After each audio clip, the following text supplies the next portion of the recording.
India news में सुबह के 8 बज रहे हैं। वक्त सुपर फास्ट 100 का है और आपके साथ मैं हूं राजी। हाँ नमस्कार, मैं हूं आपके साथ मैत्री त्रिपाठी। पहली खबर ब्रिक्स सम्मेलन की।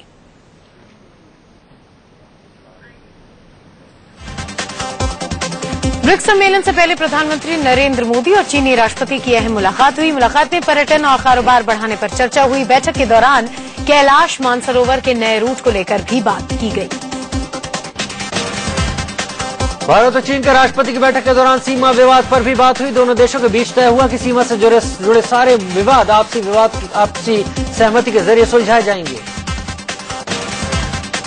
दोनों देशों के नेताओं के बीच दूसरे कई मसलों पर भी चर्चा हुई। इस बैठक के दौरान निर्मला सीतारमण और विदेश सचिव सुजाता सिंह भी मौजूद रहे। ये मुलाकात करीब 80 मिनट तक चली, जबकि इसका समय मुकर्रर 40 मिनट ही था। It was a meeting which, as many of you are aware, was scheduled for approximately 30 to 40 minutes. It went well beyond the schedule. In fact, it was a meeting which lasted approximately 80 minutes. बैठक के दौरान प्रधानमंत्री नरेंद्र मोदी को चीन आने का न्योता दिया गया, जिसे उन्होंने कबूल किया। वहीं चीन के राष्ट्रपति सितंबर में भारत आ सकते हैं। ब्राजील में आज से ही ब्रिक्स का शिखर सम्मेलन शुरू हो रहा है। पीएम नरेंद्र मोदी जर्मनी से सीधे ब्राजील के फोर्टालेजा पहुंचे, जहां ब्राजील में भारतीय राजदूत और ब्राजील सरकार के अधिकारी ने उनका स्वागत किया। इस सम्मेलन में ब्रिक्स विकास बैंक की रूपरेखा पर चर्चा होगी। इस बात पर भी विचार होगा कि विकास बैंक का मुख्यालय शंघाई में होगा या फिर नई दिल्ली में। ब्रिक्स सम्मेलन के बाद मोदी 16 जुलाई को ब्राजील की राजधानी ब्राजिलिया में दक्षिण अमेरिका के नेताओं से भी मुलाकात करेंगे। इसके बाद 17 जुलाई को मोदी स्वदेश लौटेंगे।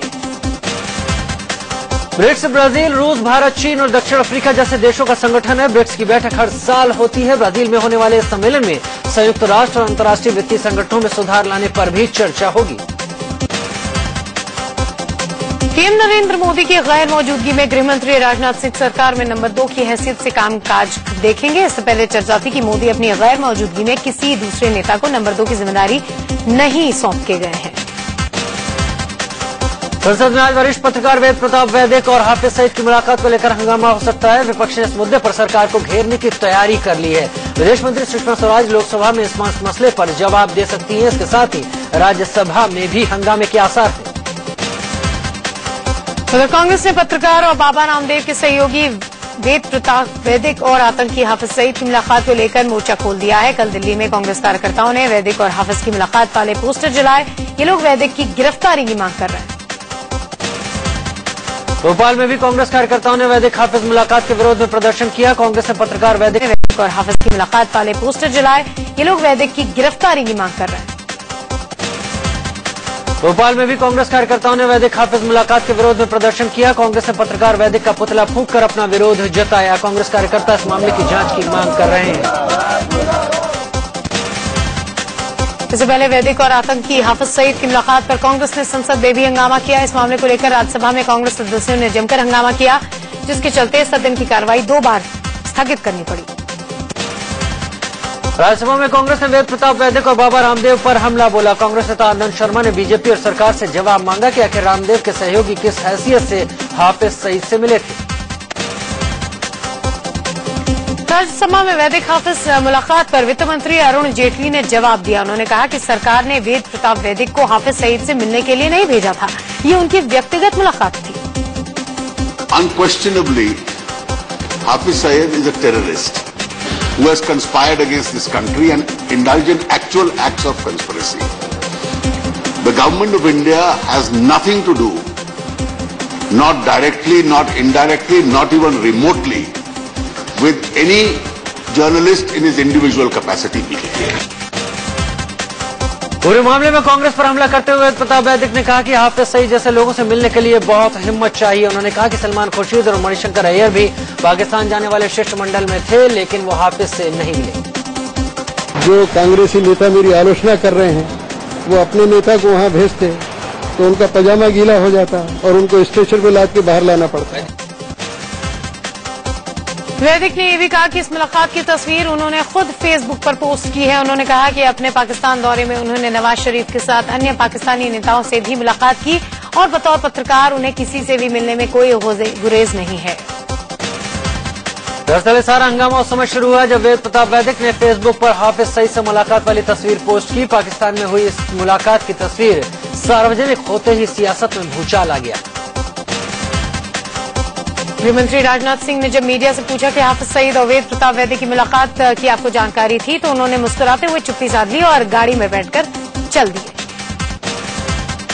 सूचना प्रसारण मंत्री प्रकाश जावड़ेकर ने हाफिज वैदिक मुलाकात पर कहा कि सरकार का पत्रकार वैदिक की पाकिस्तान यात्रा से कोई संबंध नहीं है। साथ ही उन्होंने कहा कि हाफिज सईद भारत के लिए आतंकवादी ही है। पत्रकार के इंडिविजुअल प्रवास का भारत सरकार से कोई लेना देना नहीं, क्योंकि भारत सरकार बिल्कुल साफ है कि हाफिज सईद एक आतंकवादी है, भारत पर हमलावर है। बहुजन समाज पार्टी की मुखिया मायावती ने वेद प्रताप वैदिक और हाफिज सईद की मुलाकात मामले की जांच कराने की मांग की है। मायावती ने कहा कि हाफिज सईद से मुलाकात एक गंभीर मामला है, इसकी जांच होनी चाहिए। कांग्रेस के हाफिज वैदिक मुलाकात पर सरकार को घेरने के बाद वित्त मंत्री अरुण जेटली ने पार्टी प्रवक्ता और मीडिया पैनलिस्ट की मीटिंग बुलाई, जिसमें प्रवक्ताओं को हाफिज सईद के मुद्दे पर मीडिया के सामने कैसे बात रखनी है, इस पर चर्चा हुई। योग गुरु बाबा रामदेव वेद प्रताप वैदिक के पक्ष में आ गए हैं। रामदेव ने कहा कि वैदिक एक पत्रकार की हैसियत से हाफिज सईद से मिलने गए थे, उनका काम लोगों से मिलना है। कांग्रेस इस मुद्दे पर बेवजह शोर शराबा कर रही है। उधर आतंकी सरगना हाफिज सईद ने वैदिक से मुलाकात के बाद भारत में मचे घमासान पर सवाल खड़े किए हैं। हाफिज ने ट्वीट कर कहा कि हमारी मुलाकात पर भारत में हंगामा होना शर्मनाक है। आतंकी सरगना हाफिज सईद ने इस मुलाकात को भारतीय संसद में उठाए जाने पर हैरानी जाहिर की है। हाफिज सईद ने कल लिखा है कि इस मुद्दे पर भारतीय संसद में हंगामा होना संकीर्ण मानसिकता को दर्शाता है। लोकसभा चुनाव में कांग्रेस की करारी हार के बाद से कांग्रेस उपाध्यक्ष राहुल गांधी को लेकर पार्टी में मचा विरोध थमने का नाम नहीं ले रहा। मध्य प्रदेश कांग्रेस के वरिष्ठ नेता गुफरान आजम ने राहुल गांधी की योग्यता पर सवाल उठाते हुए सोनिया गांधी को चिट्ठी लिखी है। सोनिया गांधी को लिखी चिट्ठी में गुफरान ने कहा कि आपका बेटा 10 साल में बोलना नहीं सीख पाया, उसे पार्टी पर क्यों थोपना चाहती हैं? हम तो थक गए हैं सुन सुनकर। कोई उसे पप्पू बोलता है, कोई मुन्ना बोलता है, शर्म आती है। मेरे मुताबिक वो राजनीति में किसी भी हिसाब से फिट नहीं है। गुफरान आजम ने आगे लिखा कि राहुल ने समझा कि यूथ कांग्रेस एक लैब है, उन्होंने प्रयोग किए और उसे तबाह कर दिया। ऐसा ही उन्होंने कांग्रेस के साथ किया। हर बाप अपने बेटे को बेहतर करियर देना चाहते हैं, अगर वो एक में सफल नहीं होता तो उसे दूसरी लाइन में भेजते हैं। आप भी वही करिए। गुफरान आजम का कहना है कि वो ऐसी चिट्ठी कांग्रेस कमेटी के अन्य सदस्यों को भी लिखेंगे। गुफरान ने कांग्रेस अध्यक्ष सोनिया गांधी से मांग की कि पार्टी के राष्ट्रीय अध्यक्ष से लेकर हर स्तर पर चुनाव कराए जाए। राय संशोधन बिल लोकसभा में पास हो गया है। लोकसभा में बिल पास होने के से प्रधानमंत्री के सचिव नृपेंद्र मिश्रा की नियुक्ति का रास्ता लगभग साफ होता नजर आ रहा है।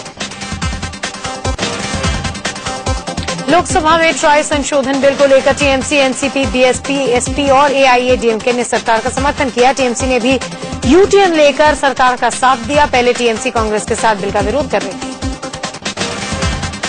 लोकसभा में बिल पेश होने पर विरोधियों ने हंगामा किया। कांग्रेस, जेडीयू और सीपीआई नृपेंद्र मिश्रा की नियुक्ति के खिलाफ है। विरोध के बाद भी सरकार का पक्ष मजबूत होने से बिल आसानी से पास हो गया। लोकसभा में पास होने के बाद अब ट्राई संशोधन बिल को राज्यसभा भेजा जाना है। राज्यसभा में एनडीए के पास बहुमत नहीं है, लेकिन अगर लोकसभा की ही तय तरह पार्टियों का समर्थन मिलता है तो बिल आसानी से पास कर लिया जाएगा। ट्राई कानून के मुताबिक इसके अध्यक्ष को रिटायर होने के बाद केंद्र या राज्य सरकारों से जुड़े किसी पद पर नहीं रखा जा सकता है, जिसे देखते हुए मोदी सरकार ने 28 मई को अध्यादेश के जरिए नृपेंद्र मिश्रा की पीएम के प्रधान सचिव के रूप में नियुक्ति की थी। यूपी कैडर के 1967 बैच के आईएएस अधिकारी नृपेंद्र मिश्र 5 साल पहले ट्राई यानी भारतीय दूरसंचार नियामक प्राधिकरण के चेयरमैन पद से रिटायर कर चुके हैं। मिश्र 2006 से 2009 तक ट्राई के चेयरमैन थे। राष्ट्रपति प्रणब मुखर्जी ने 5 नए राज्यपालों के नाम का ऐलान कर दिया। बीजेपी के वरिष्ठ नेता राम नाईक को उत्तर प्रदेश का राज्यपाल बनाया गया है। ओपी कोहली को गुजरात का, वहीं केशरीनाथ त्रिपाठी को पश्चिम बंगाल का राज्यपाल बनाया गया है। वहीं बीजेपी नेता बलराम जी टंडन को छत्तीसगढ़ का राज्यपाल बनाया गया है। इनके पास से पद्मनाभ बालकृष्ण आचार्य को नागालैंड का राज्यपाल बनाया गया है। बीजेपी अध्यक्ष अमित शाह ने 16 जुलाई को हरियाणा बीजेपी के बड़े नेताओं की मीटिंग बुलाई है। बीजेपी मुख्यालय में होने वाली बैठक में विधानसभा चुनाव पर रणनीति बनाई जाएगी। साथ ही हरियाणा जनहित कांग्रेस से गठबंधन पर भी चर्चा होगी। मोदी सरकार में महिला और बाल विकास मंत्री मेनका गांधी ने कहा कि बलात्कार और हत्या जैसे जघन्य मामलों के नाबालिग आरोपियों को भी बालिगों जैसी सजा मिलनी चाहिए। मेनका गांधी ने कहा कि इससे इनमें कानून का डर पैदा होगा। मेनका गांधी ने आंकड़ों का हवाला देते हुए कहा कि करीब 50% यौन अपराध 16 साल से कम उम्र के किशोर अंजाम देते हैं। उन्होंने कहा कि ऐसे आरोपी जानते हैं कि कोई सख्त सजा नहीं मिलेगी, इसलिए वो अपनी उम्र का नाजायज फायदा उठाते हैं। नाबालिगों को सजा के मामले में कांग्रेस ने मेनका गांधी का समर्थन किया है। कांग्रेस नेता शोभा ओझा ने कहा कि अगर नाबालिग संगीन अपराध करते हैं तो उन्हें सजा भी अपराध के मुताबिक ही मिलनी चाहिए। आम आदमी पार्टी के कोंडली से विधायक मनोज कुमार पर जीटीबी अस्पताल में गार्ड के साथ मारपीट का आरोप लगाया है। आरोप यह भी है कि विधायक मनोज कुमार ने महिला गार्ड के साथ बदतमीजी की। हालांकि आम आदमी पार्टी के विधायक मनोज अस्पताल के गार्ड्स पर ही बदसलूकी का आरोप लगा रहे हैं। दरअसल मनोज कुमार सोमवार की रात 10:30 बजे अपनी पार्टी के एक कार्यकर्ता को देखने जीटीबी अस्पताल पहुंचे। मनोज कुमार के साथ कई कार्यकर्ता भी थे, जिन्हें अंदर जाने से रोका गया। आरोप है कि इसी के बाद मामला बढ़ा। फिलहाल पुलिस ने दोनों ओर से शिकायत लेकर जांच शुरू कर दी है। दिल्ली में एबीवीपी कार्यकर्ताओं ने यूपीएससी ऑफिस के सामने जोरदार प्रदर्शन किया। हंगामे पर काबू पाने के लिए पुलिस को वाटर कैनन का इस्तेमाल करना पड़ा। पुलिस ने प्रदर्शन कर रहे कई छात्रों को हिरासत में लिया। एबीवीपी कार्यकर्ता यूपीएससी में बैठने वाले छात्रों की मांगों के समर्थन में प्रदर्शन कर रहे थे। यूपीएससी के कई अभ्यर्थी हिंदी से माध्यम के छात्रों से भेदभाव और सीसैट खत्म करने की मांग कर रहे हैं। गुजरात के पाटन में पुलिस और छात्रों के बीच खूब बवाल हुआ। हंगामा कर रहे छात्रों को समझाने गई पुलिस पार्टी पर पत्थरों से हमला किया गया, जिसके बाद पुलिस ने डंडे बरसाने शुरू कर दिए। दरअसल पूरा मामला रविंद्र गांव में बस न रुकने को लेकर शुरू हुआ। छात्रों ने बस रुकवाने के लिए हंगामा और तोड़फोड़ की, जिसके बाद मौके पर पुलिस पहुंची थी, लेकिन बवाल थमने के बजाय और बढ़ गया। पुलिस ने हंगामा कर रहे लोगों के खिलाफ मामला दर्ज कर लिया। मध्य प्रदेश के उज्जैन में पुलिस का बर्बर चेहरा देखने को मिला। पुलिस वालों ने कांवड़ियों को जबरन मंदिर में जाने से रोक दिया। दरअसल ये सारा विवाद सीएम शिवराज सिंह चौहान के महाकाल मंदिर में आने को लेकर शुरू हुआ। पुलिस सीएम के दौरे को देखते हुए कांवड़ियों को जबरन हटाने लगी। इंदौर के विदुर नगर इलाके में लोगों ने एक शख्स की बेरहमी से पिटाई कर दी। लोगों ने कानून अपने हाथ में लिया और जिसका भी मन किया चला गया। लोगों को शक था कि इसी शख्स ने 6 जुलाई को हुई एक चोरी की वारदात को अंजाम दिया था। दिल्ली में बिजली को लेकर हंगामा जारी है। वसंतकुंज इलाके में स्थित बीएसईएस दफ्तर पर गुस्साए लोगों ने प्रदर्शन किया। इलाहाबाद के राजापुर इलाके में पानी की किल्लत से जूझ रहे लोगों ने जबरदस्त प्रदर्शन किया। इराक में चल रहे युद्ध में भारत के 4 युवाओं के शामिल होने की खबर पर गृह मंत्रालय ने महाराष्ट्र सरकार से रिपोर्ट तलब की है। चारों लड़कों की उम्र 20 साल के आसपास बताई जा रही है। इनके घर वालों ने कल्याण पुलिस के पास गुमशुदगी की रिपोर्ट लिखा दी है। वो चिट्ठी भी पुलिस को सौंप दी गई है, जो उनके बेटों ने उन्हें लिखी है। इंडियन एक्सप्रेस के मुताबिक मुंबई और ठाणे के 4 भारतीयों के आईएसआईएस संगठन में शामिल होने की खबर है। अखबार के मुताबिक कल्याण के उस शख्स ने बेटे की चिट्ठी का हवाला दिया है। ठाणे के 3 लड़कों के परिजनों को भी शक है कि उनके बेटे आतंकवादियों के साथ शामिल हो गए। उधर जिन लड़कों के आतंकी संगठन आईएसआईएस में शामिल होने की बात आ रही है, उनके घर वाले इससे सहमत नहीं है। आपके बच्चे का आखिरी कांटेक्ट कब हुआ? 7 जून को कांटेक्ट हुआ। उसने कहा कि मैं यहाँ हूँ और अच्छे से हूँ और मैं आ जाऊंगा। मुंबई से 30 नॉटिकल मील दूर बीच समंदर में इंडियन कोस्ट गार्ड ने एक बड़ा रेस्क्यू ऑपरेशन किया। अरब सागर में एमवी प्रियंका नाम का एक व्यापारिक जहाज बचाया गया। सोमवार की सुबह करीब 11:30 बजे जहाज लहरों के बीच बुरी तरीके से फंसकर एक तरफ झुकने लगा। जहाज पर सवार क्रू मेंबर को सुरक्षित निकालने के लिए कोस्ट गार्ड ने रेस्क्यू ऑपरेशन शुरू किया। सुप्रीम कोर्ट ने दिल्ली में 2012 में चलती बस के अंदर हुए गैंगरेप और हत्या के मामले में 2 दोषियों की फांसी पर रोक लगा दी है। मुख्य आरोपी अक्षय और विनय ने हाईकोर्ट के उस फैसले को सुप्रीम कोर्ट में चुनौती दी थी, जिसमें उन्हें फांसी दी गई है। लखनऊ में सीबीआई की स्पेशल कोर्ट ने बाबरी विध्वंस मामले में 6 लोगों के खिलाफ गैर जमानती वारंट जारी किए। आरजेडी अध्यक्ष लालू प्रसाद यादव ने देवघर कोषागार से जुड़े चारा घोटाले के मामले में अपना बयान दर्ज किया। चारा घोटाला मामले में लालू यादव को सीबीआई की विशेष अदालत पहले से 5 साल की सजा सुना चुकी है। नाबालिग से यौन शोषण के मामले में फंसे आसाराम को जोधपुर सेशंस कोर्ट में पेश किया गया। इससे पहले कल आसाम की पेशी के बाद उनके समर्थकों ने कोर्ट के बाहर बवाल किया। केंद्र सरकार ने रिलायंस इंडस्ट्रीज पर 3,478 करोड़ का जुर्माना लगाया है। मोदी सरकार के बजट के बाद नौकरी में बम्पर इजाफे की उम्मीद जताई जा रही है। विशेषज्ञों की माने तो अगले 3-4 सालों में 50 लाख से 1 करोड़ नौकरियां पैदा होंगी।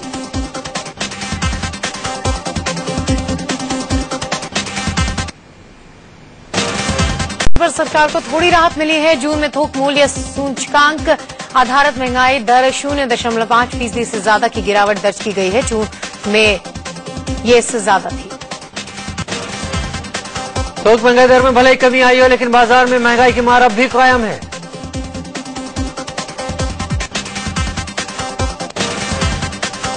मुंबई में मौसम विभाग ने आने वाले 3 से 4 दिनों तक हाई टाइड की चेतावनी जारी की है। उत्तराखंड में मौसम विभाग ने 16 और 17 जुलाई को भारी बारिश की चेतावनी जारी की है। दरअसल पिछले साल आई आपदा के बाद अब भी 4 धाम के यात्रा मार्गों की हालत में खासा सुधार नहीं है। गुजरात के आदिवासी बहुल इलाके उदयपुर में लोगों ने इंद्र देवता को प्रसन्न करने के लिए अनोखा उपाय किया। वाराणसी से इलाहाबाद रेल रूट के बीच उस समय एक बड़ा हादसा होते होते टल गया, जब मुंबई से जा रही महानगरी एक्सप्रेस 2 हिस्सों में बंट गई। हादसे के बाद रेलवे के अधिकारी तुरंत घटनास्थल पर पहुंचे। गनीमत रही कि हादसे में कोई हताहत नहीं हुआ। दिल्ली के शकरपुर इलाके में बाइक एक्सीडेंट के दौरान एक शख्स की मौत हो गई। यूपी के मुजफ्फरनगर में तेज रफ्तार ट्रक ने 2 लोगों की जान ले ली। मेरठ में सड़क हादसे के दौरान घायल कावड़िया की इलाज के दौरान मौत हो गई। लखनऊ के गोमती नगर इलाके में रामनरेश नाम के वकील ने मामूली झगड़े में एक ही परिवार के 3 लोगों को गोली मार दी। दिल्ली के शाहदरा इलाके में बदमाशों ने एक पुलिस कांस्टेबल को दिन दहाड़े गोली मार दी। गोली काफी नजदीक से मारी गई। हत्या की वारदात दोपहर करीब 12 बजे हुई। इलाहाबाद में बीटीसी कर चुके 2011 के बैच के अभ्यर्थियों ने शिक्षा निदेशालय के दफ्तर का घेराव किया। सावन के पहले सोमवार के खास मौके पर नई दिल्ली रेलवे स्टेशन से वैष्णो देवी के लिए रवाना हुई नई ट्रेन कटरा पहुंच गई है। वहीं कल रात 10:55 पर कटरा से भी पहली श्री शक्ति एक्सप्रेस ट्रेन दिल्ली के लिए रवाना हुई। गोंडा से कासगंज जा रही गोकुल एक्सप्रेस के इंजन में बहराइच के रेसिया के पास अचानक आग लग गई।